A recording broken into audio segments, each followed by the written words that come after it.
Bienvenue sur Étoiline Inès TV. Si vous êtes encore nouveau ou nouvelle sur notre chaîne, n'hésitez pas de vous abonner massivement, aimer nos vidéos, commenter et partager. Chez Étoiline Inès TV, c'est la qualité, la différence et la vérité. Mama lamu ya la patrona ye moko Belvi kandi ya ba Belvi motema malamu eleki ebele bandeko eleki penza ebele tala ya minene oyo Belvi kandi azo sala.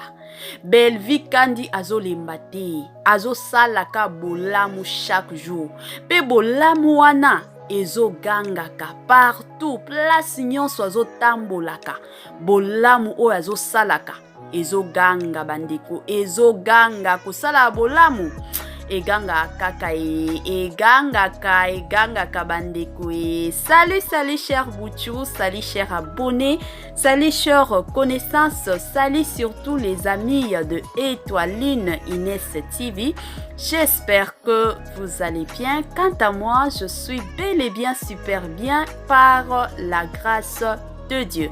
Chers Bouchou, chers abonnés et chers connaissances, yalelo penzane memeli bino ye moko la patrona, ye moko la maman surtout de la famille Libota, Belvi kandi ya ba Belvi, moi Sinzambe. En tout cas, ye na bolamu delikambo. Bandeko, avant to kota na makambo na biso ya lelo nini oyo Belvi azo sala. Bandeko, na osenga na batu o nyonso tu, si c'est la toute première fois ya kokota surtout na chaîne na biso, chaîne à kitoko, chaîne à analyse ya bien makasi, chaîne moko ya ba toli, chaîne moko ya ba édification. No senga na bino bo s'abonner sur notre chaîne, bo sala pe ba commentaire na bino kandenge zalaka, bo aimer pe vidéo bandeko, bo sala pe partage ya kitoko. Awa penza objectif na biso pona ba oyo ba okota sika, objectif na biso ezalaka nde partage nde likambo. Donc bo salaka partage, bo partageaka, ezalaka bongo donc bo partageaka ba nouvelle moko ya kitoko makasi bandeko.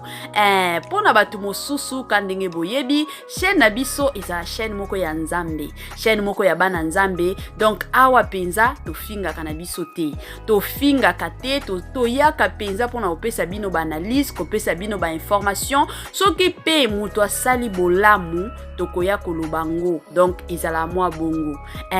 Mikoloyo ekomi kaka ya ba comédien. To lala to la muka ezaka ba comédien. Biso pe to tikatin yango to memela bino ka ba comédien. Donc makambo ya mabe ezo salema, makambo pe ya kitoko kote mosusu ezo salema. Donc yango to memela bino nyonso oyo ezoleka.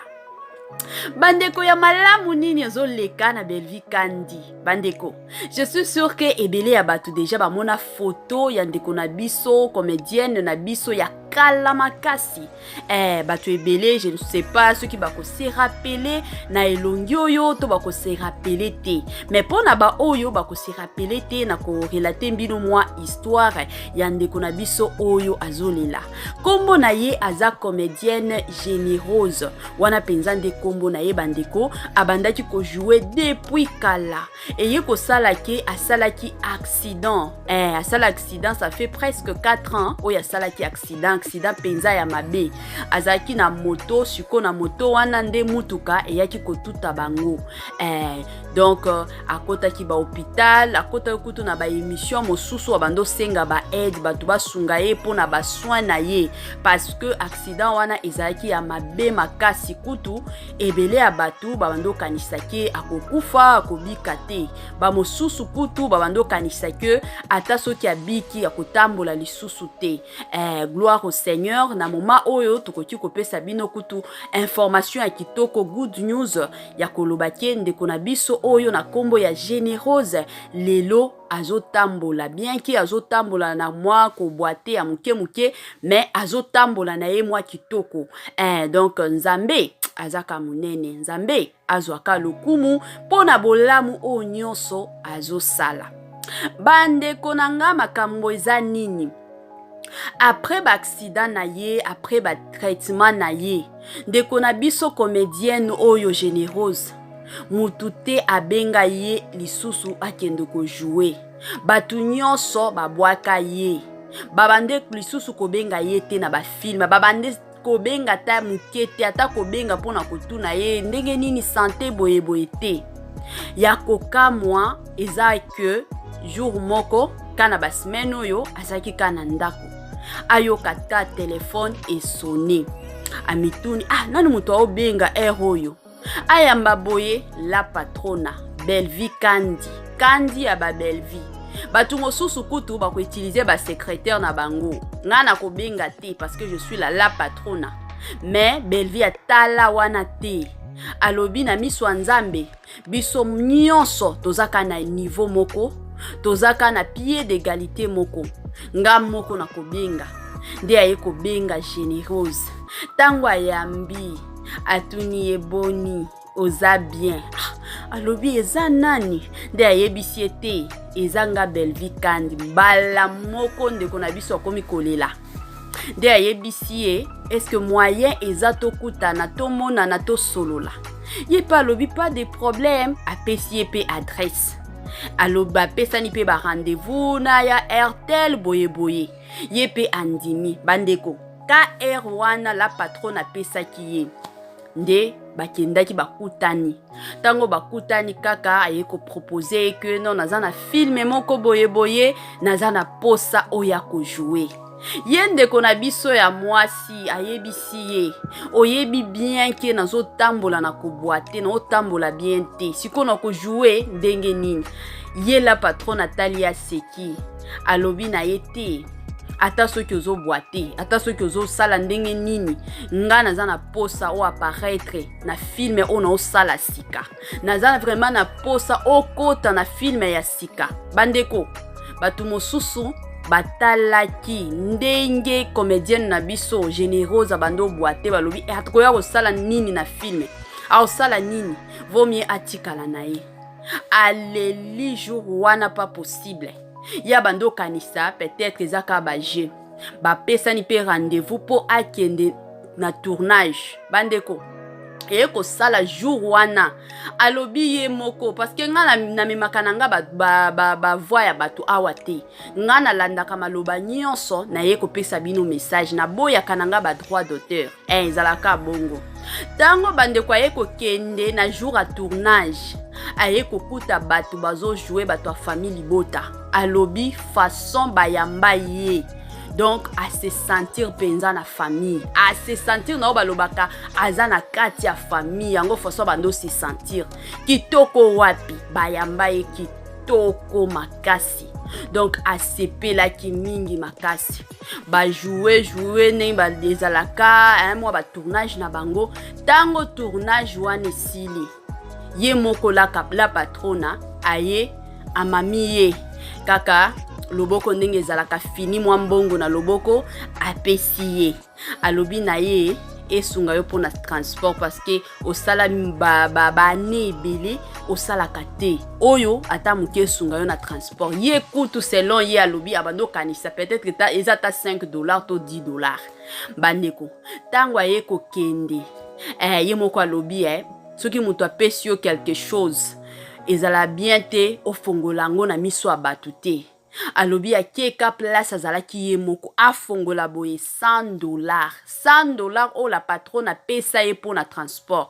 C'est vrai eza na batu mosusu ba okota awa na ba commentaire ba obando critiquer $100 eza nini bandeko toyebi ke na monde lelo eza na batu ba ozanga ta $5 wana to lobango eza na batu ba ozanga ta $5 oya pamba bazana ngote mais soki mutu aye kaka kabi yo $100 pour na transport eza mbongo ebele to lobango vérité toyebi ke eza na batu ba okota toyebani bandeko toyebani penza eza na batu ebele ba okota pour na critiquer $100 wana eza nini $100 wana eza nini bandeko $100 eza mbongo ebele eza penza mbongo ebele bandeko na minute oyo ata soki mutu aye apesi yo $10 eza ka mbongo ebele la patronne apesa ye $100 pour na transport. Eza te que $100 wana eza pour na film oyo ya ko jouer te pour na transport et sunga yeka pour na transport.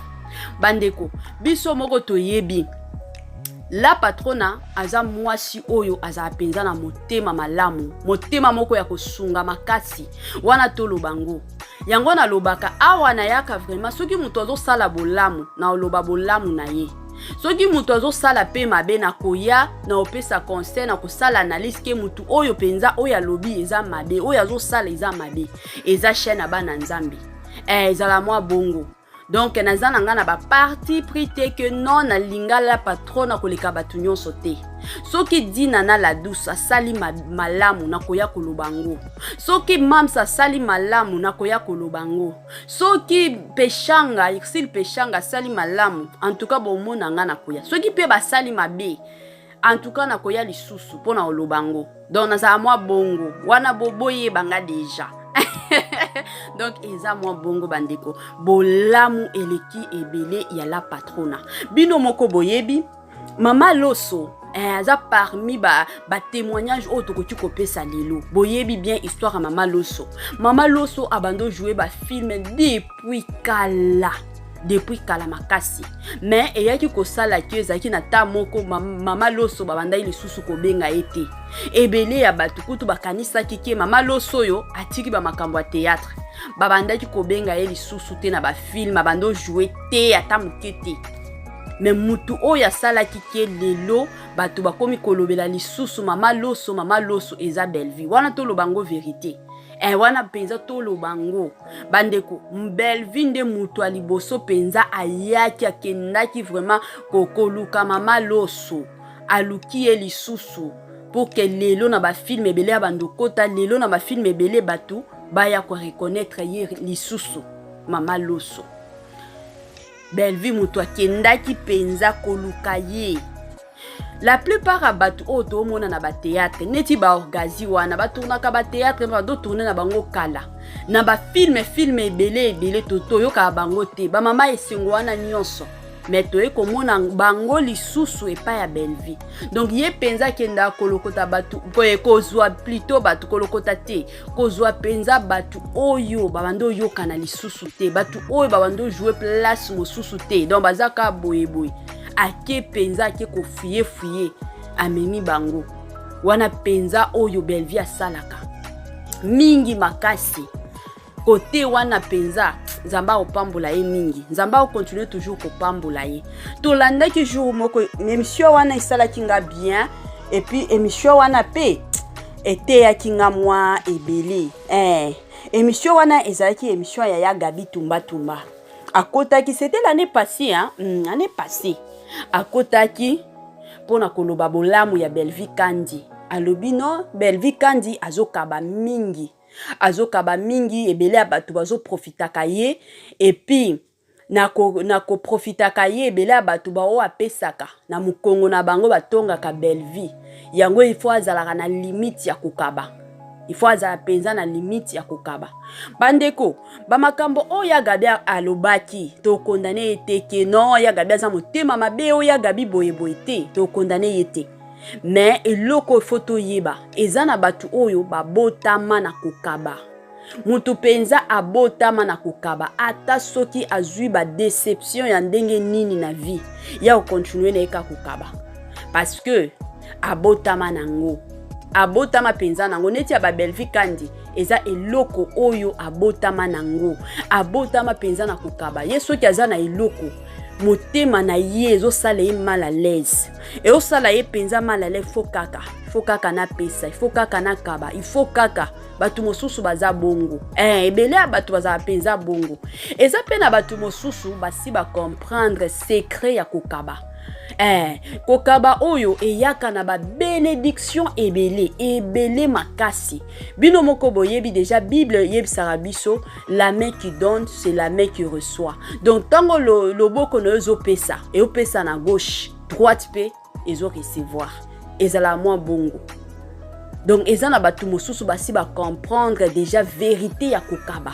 Ayebi ke soki na kabi ezate ke mutu ona pesa nde akozongisanga akozongiselanga te soki na kabi nzamba kotinda mutu mosusu aya na chemin nanga ebele ya bato basi ba comprendre bongo. Donc bon à belle vie, en tout cas de mon côté, neti ba message ya ba yagabi to condamné yango te, mais mutu na mutu abotama nango, mutu na mutu peut-être si à comprendre na ye, moi vérité moko caché yebi ke soki na kabi. Allez, nga pe na zwa kaka retour na ngeza ka ya bien. Soki na pesité, bénédiction pe la na te. Ceux qui déjà m'ont comprendre bongo ata ceux qui leki na ba émission ndenge nini ata ceux qui lobby ata ceux qui tei na ndenge nini a continuer ka kokaba batu mosusu bazala bongo donc bazala bongo pona belle vie kandi en tout cas motema na ye nyonso alinga kosunga makasi penza to mona kata na ba manifestation neti botozaki na manifestation ya mama Karine Pala à qui d'ailleurs nous saluons en passant. Mama Karine abando sala ba organisation ya ba festival na ye bandeko. Tango sala ba démarche nyonso mutu aedaki na ba uniforme o nyonso balata ki jour wana ezaki belle vie kandi. Mais jamais bon mona belle vie kandi na ba télévision ke nga kutu mutu na osunga ba nini ba comédien kutu na manifestation moko boye nga mutu na latisaki bango nga mutu na sala ki bongo te azala bongo te bandeko yeso ki apesi bosilani ka wana bosilani penza ka wana to mona ta na batu mosusu ba osala ba mariage na ba organisation ba mariage na bango en tout cas belle vie kandi yepe a mikoti saka asala aka quelque chose atika kate tata soki bomoni ke a participer ki na mariage wana te bandeko asala aka moi quelque chose azala moi bongo alinga vraiment ko participer na makambo nyonso jour wana ko tutolandaki na interview ya Mukanya lobi mama belle vie aza mutu o azalaka toujours présente na makambo nyonso ozala na matanga omona ye ozala na feti okomona ye ozala na nini donc ba circonstance nyonso ya vie omona mama belle vie donc azala moi bongo mama moko ya batu mutu o penza azala kaka katikati ya batu mutu o penza motema na ye lingaka evanda ka place batu baza aza penza mama yango tobengaka ye mama ni mama vraiment eza mutu oyo aza na motema penza malamu tobenga ye mama ni mama ezala mwa bongo bandeko wana toloba makambo ya belle vie kandi toloba makambo ya la patrona mutu soki osala bolamu il faut toya pe tokomisa ye soki osala penza bolamu bandeko toyaka pe tokomisa ye na ba film na ye pe osala eza ba film moko ezo édiquer lelo ebele ya batu ba film moko ezo édifier pe ebele ya batu et puis belle vie kandi aza mutu moko oyo ayokaka ebele mais alobaka muke penza makasi belle vie okomona eteke yango esala ki boy oyoki pe ba audio ya belle vie kandi ke ye pe asala ki boy okuta ye na ba makambo wana te okuta ye te ya ayokaka nde ebele batota soki bayebisi nini boye jamais penza et puis na témoignage pe ya malamu la plupart ya ba comédien na ba comédienne ba oyo abenga kabaya ko jouer sorry ba ko jouer vraiment na groupe na ye ebele ya batu baloba bolamu ya belle vie balobi belle vie aza mutu oyo ayebi ko solola belle vie ayeba ko solola ebele abatu baloba bongo ke belle vie ayebi ko solola penza ayebi masolo et puis soki bo travailler pa ya belle vie afutaka kitoko makasi afutaka penza kitoko makasi yango bato ebele balobi ngana lobi te mais ba comédien na ba comédienne ebele ba oyo mama belle vie abengaka mingi bango nde bapesaka ba témoignage kande na yebisaki bino na ebandeli kenga na lingana kozwaka ba voix ya batute alors na préféraka nga moko na zwika ba message na yenga moko na pesi bino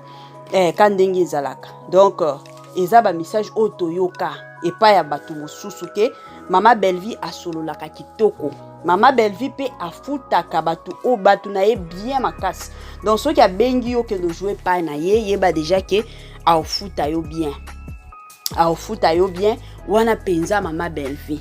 Yango bandeko mwa tolika ndenge ezalaka en passant bandeko tozala batu oyo ya osungaka baninga. Eza na batu mosusu mitema na bango balingaka bamona camarade na ye a souffrir, bamona voisin na ye a souffrir, bamona soki nani a souffrir, bango bazala kaka au top. Ebele ya batu bao vivre bongo. Soki amoni ka voisin na ye akomi na mwa quelque chose moteme komi ka kubeta. Azwi mbongo wana wapi? Wana eza bakisi. Boye boye donc bamwa makambo moko boya kolukela ye. Bato ebele bakomi bongo. Bandeko totika ki motema mabe. Nzambe alinga mutu motema mabe te. Oyo kolinga te ke basalela yo ya mabe yo pe kosalela ngo epa ya baninga te. Tozala vraiment na motema malamu motema oyo ya kolinga ke mutu nyonso a progresser na vie. Mutu nyonso akenda liboso. Soki oza na motema wana ya malamu omona ke ba makambo na yo nyonso bando sala e bando simba. Mais soki oza mutu moko ya motema mabe nyonso okozala pe na bakal na vie na yo. Yango bomona ka batu ebele ba okotaka ba prière ba jeûne prière ya 10 jours nzambe changer vie nanga, ya nzambe changer identité nanga, ya we changer histoire à vie nanga, mais vie na yo ezaka ndenge ezalaki.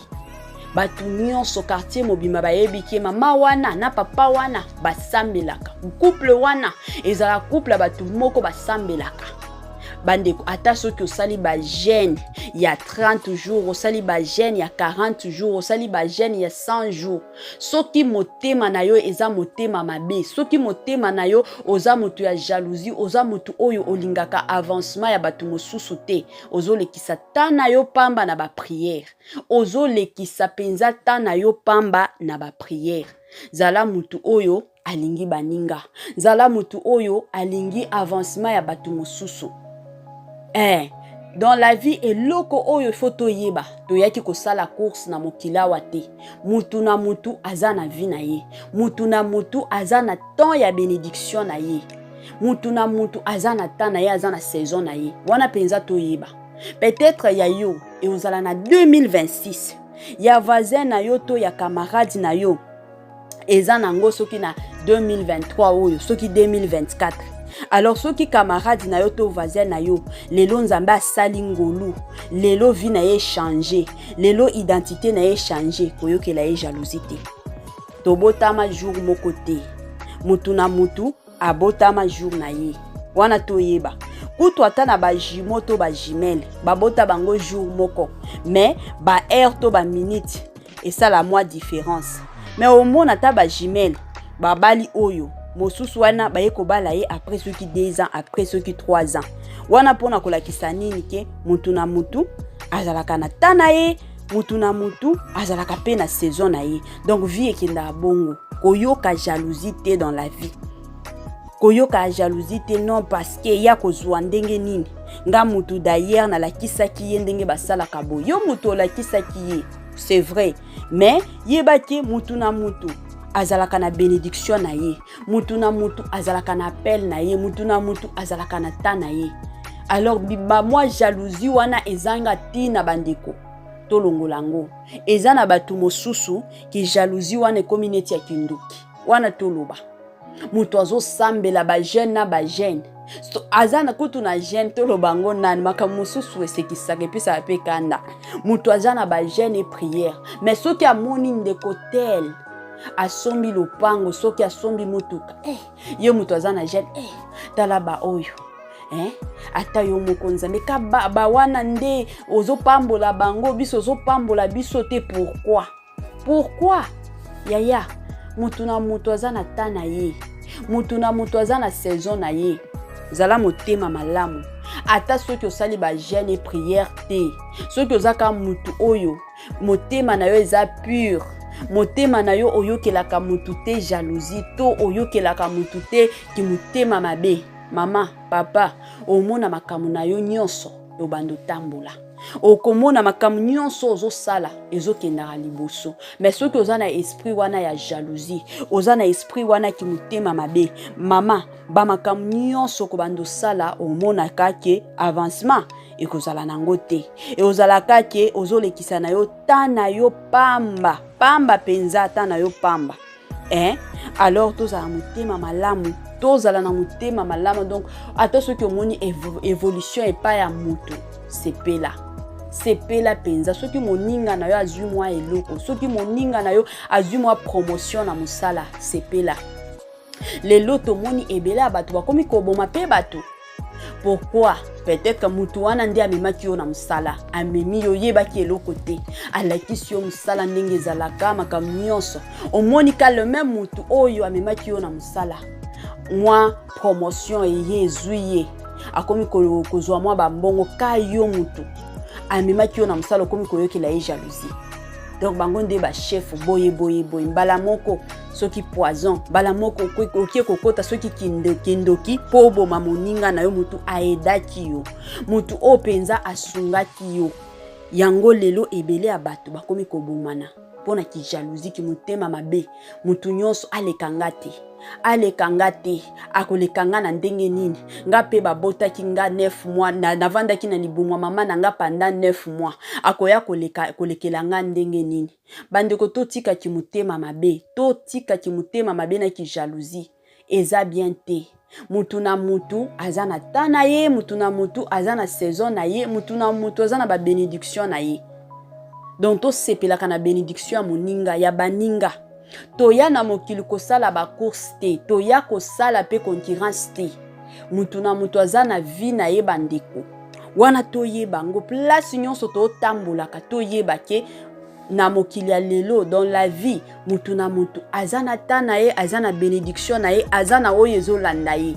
Donc mokili komi kaka bongo yango mwa toli kaka tolingaki topesa bino yango tosenga na bino bosala mwa ba partage ya ba émission to sala bosala mwa ba partage pona bandeko mosusu parce que ezala bandeko mosusu bazala kilo okota ba YouTube kilo penza ta soki bazana ba wifi na ndako omona kaba makambo ya YouTube na koka na ngate mais soki olandi neti ba mwa toli ya bongo eza ba toli oyo ezosunga ebele ya bato eza ba toli oyo ekosunga et puis ekoede ebele ya bato bosala ka partage moi partage ya kitoko makasi bandeko mwa toli na biso ya suka ka ndenge ezalaka bandeko bosana te kosambela mikolo yo bato baokufa pamba bamosusu bazobela bamosusu baobela na bango te okoyoka ka mutu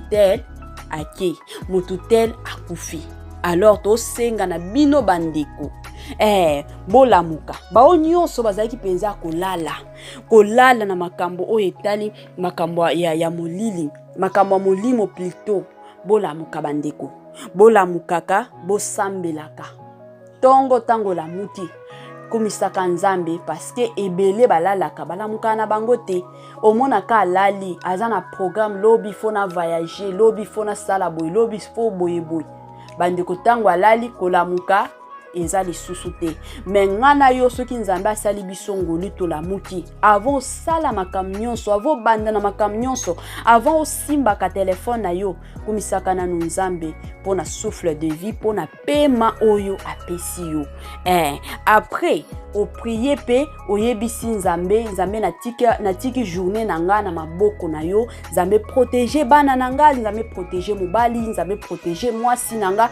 place nyonso tokokende le sang de Jésus est sanctifié ezala na banzela ezala na mutuka tokumbaka donc nzambe a sanctifié makambo nyonso eloko nyonso bokolia bosenga ka makila ya nzambe est sanctifié parce que mikolo yo ki mutema mabe bandeko ezotambola poison ekomi nango ebele poison ekomi kilikili mais soki osambeli na yo omona nzamba ko épargner yo peut-être omona bayeli yo biloko ozalaki kutu na nzala kolia mais omoni ka motema moko eboyi na façon boy kolia biloko wana yo moko zo comprendre te mais tant ba opesa ngo mutu mosusu allié akufi okomi ko mituna biloko eza biloko bapesa kinga na boyaki donc soki nga na liaki biloko wana nalingaki na kufa donc bosambelaka prière surtout, la prière ne tombera jamais. Donc ozo sambela nzambe pe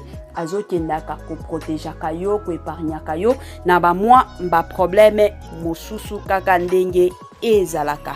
Cher Bouchou, cher abonné et chers connaissances, tokomi vraiment na moi suka penza na biso ya moi émission na biso ya bolamu ya belle vie kandi eleki ebele. Bandeko bosala partage ya kitoko, bosala pe ba commentaire kandenge ezalaka, bopesa pe ba suggestion na bino na système moko ya bien, système moko ya Tokos makasi. Bye bye la famille et à la prochaine.